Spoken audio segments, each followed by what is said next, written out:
All right. So nicotine content. Let's do it for real now. How do you set nicotine content per user?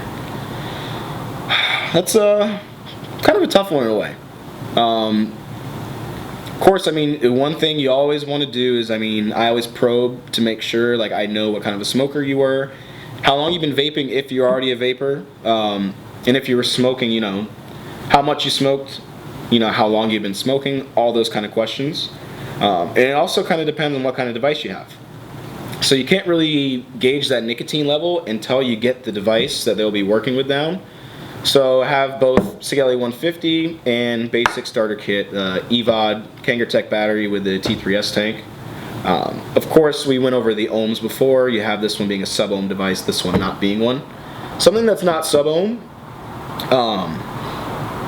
and for somebody that smokes a lot of cigarettes, generally like more than a pack a day, like pack and a half to 2 packs a day, maybe even unfiltered cigarettes, you generally go high. As high as we really do here is 24 milligrams, and that's only on certain lines. Our house lines, the ones we blend in-house.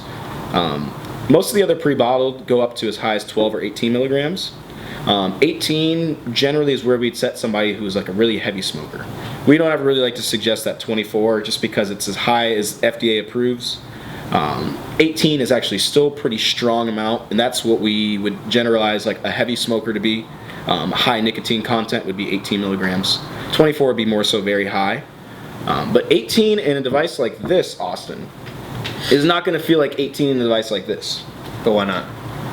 Well, because of the resistance and how it performs. So with this one running at 0.5 ohm coil and this one running at 1.8, this is going to hit naturally like 3 times as hard. Not to mention, this kind of device performs and gives a higher voltage and wattage than this one does.